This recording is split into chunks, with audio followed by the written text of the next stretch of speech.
I cut off 8 inches of my hair at 61 and cried in the parking lot. Not because it looked bad, but because nobody warned me it could look this bad. Pixie cuts get sold to women over 60 as the easy, low-maintenance answer, and sometimes they are.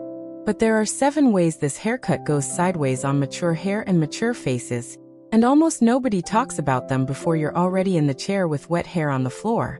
I researched the worst style and beauty mistakes and the best fixes for women over 60, so you get real results, fast. If you haven't already, hit subscribe. I cover this every week. Mistake 1. Going too short on the first cut. Here's what nobody tells you before your first big chop. The shorter the cut, the less forgiving it is of a face you haven't styled around before. Most women walk into that first Pixie appointment asking for really short, picturing something editorial and sleek, and walk out with a cut so tight to the scalp that every soft angle in their face suddenly reads as sharp. You've maybe felt this, that moment in the mirror where your face looks longer, harder, more tired than it did the day before, and you can't figure out why. It's not your face. It's the missing transition between hair and skin that longer layers used to give you. The fix is a transitional Pixie.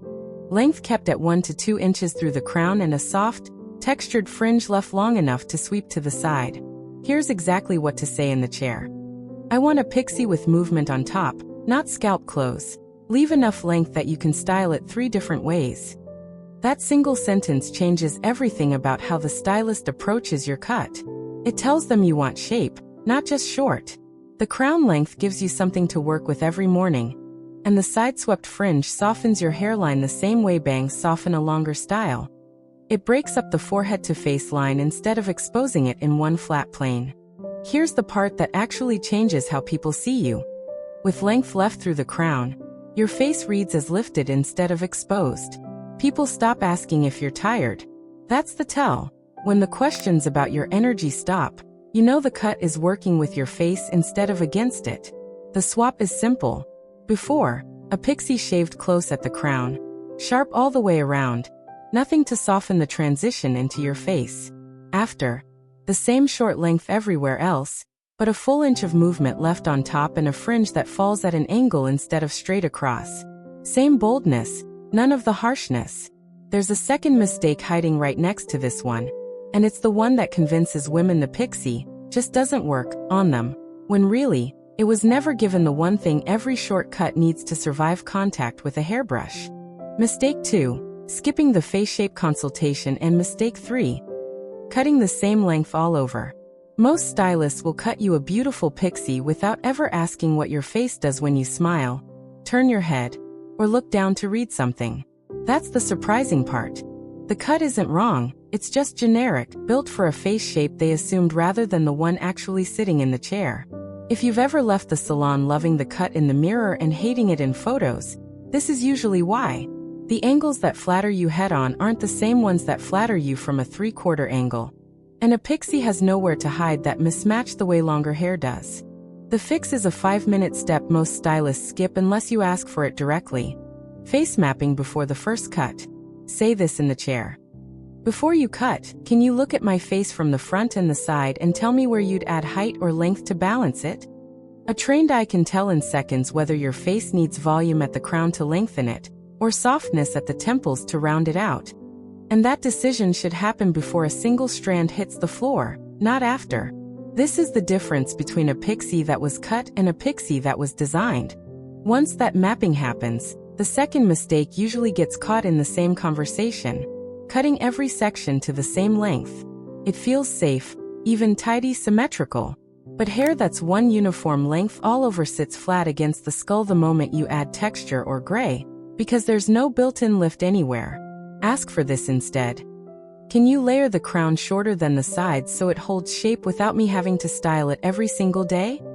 That layering does the lifting work your hands used to do with a round brush and 40 minutes you don't have anymore.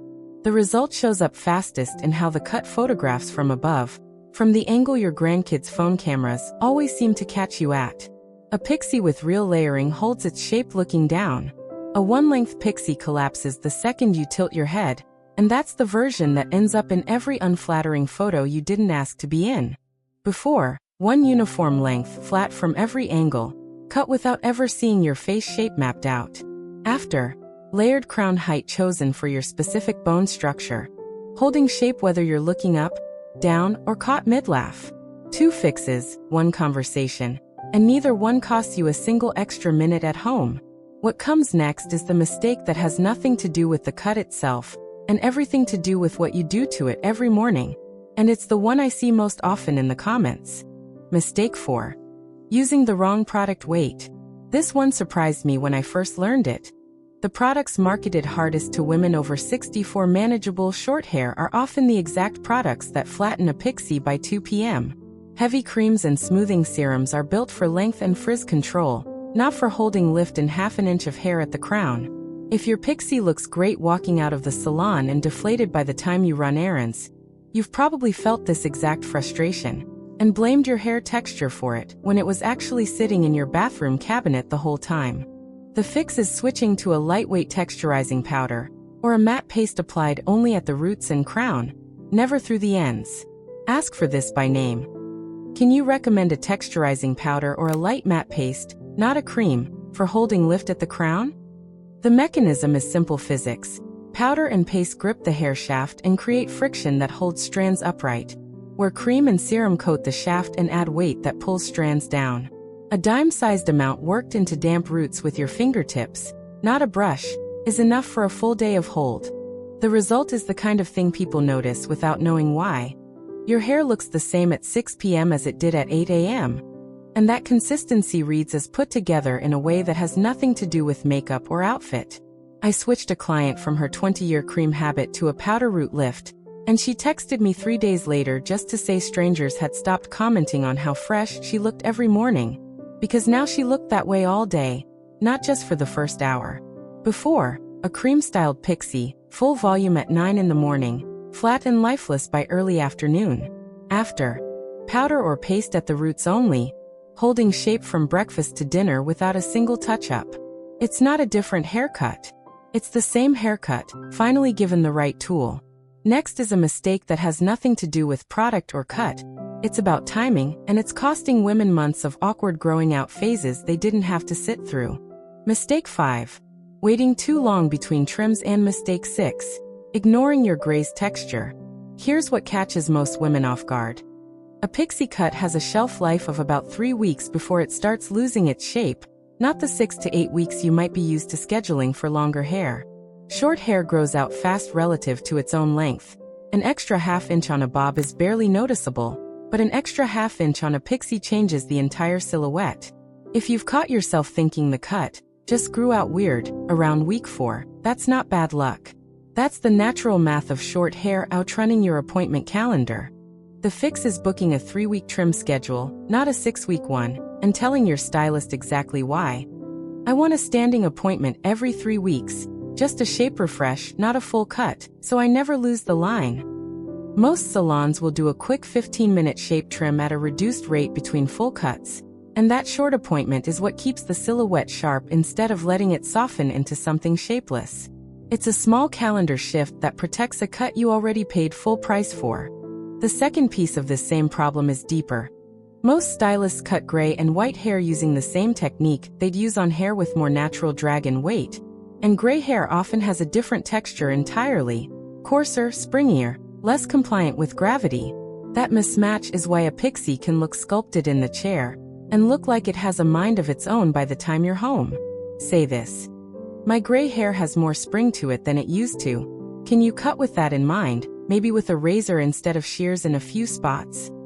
A razor cut edge moves with spring and texture instead of fighting it, where a blunt shear cut edge can make coarser gray hair sit stiffer and less natural. Once both of these are in place, the tighter trim schedule and a cutting technique that respects your actual gray texture, the shape holds true for the full 3 weeks instead of degrading after 10 days.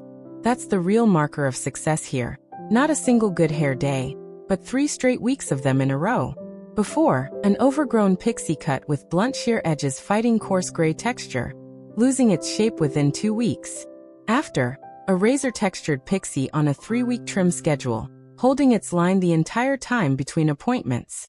2 small adjustments, and the cut finally behaves the way it looked the day you first fell in love with it. There's one mistake left, and it's the quiet one. The one that has nothing to do with your hair, and everything to do with what you tell yourself before you even sit down in the chair. Mistake 7. Cutting for someone else's approval. This is the mistake I hear about most often, and it never shows up in the mirror. It shows up in the decision itself. So many women over 60 walk into a pixie cut bracing for someone else's reaction. A husband who likes it long. An adult daughter who says short hair ages you. A comment from years ago that never quite left. You've probably felt that hesitation. That half-second pause before you say the word short out loud to your stylist, like you're asking permission instead of making a choice. That hesitation shows up in the finished cut, too. Women who are bracing for criticism often ask for something more conservative than what would actually suit them, and end up with a pixie that's neither fully committed nor fully them. The fix isn't a haircut instruction. It's a single question to ask yourself before you sit down. If nobody commented on this for a week, would I still want it? If the answer is yes, say this in the chair instead of hedging. I want the boldest version of this cut that still works for my face shape. Don't hold back on my account. That sentence gives your stylist permission to actually commit to the design instead of playing it safe, because they sense your own uncertainty. Stylists read hesitation in a client the same way they read a face shape, and they often cut more conservatively when they sense you're not fully in it. I had a client tell me that the compliment that mattered most wasn't from her husband. It was from a woman in a grocery store checkout line who said, "I've been wanting to do that for 10 years, you just gave me the courage." That's what happens when you stop cutting for someone else's approval. The confidence reads before the haircut even fully registers, and other women feel it too. The swap here isn't about hair at all. Before, a woman asking for a safe pixie, hedging her request, watching for someone else's reaction before she trusts her own. After, the same woman asking for the boldest version her face shape can hold, deciding before she ever sits down that this one is for her. Same haircut, entirely different woman walking out of the salon. If you've made it this far, you've got everything you need to walk into that appointment and get it right the first time. No crying in the parking lot required. You now know exactly what separates a pixie cut that ages you from one that makes strangers ask who does your hair.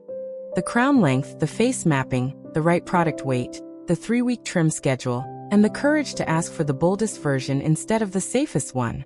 That's not luck. That's a plan.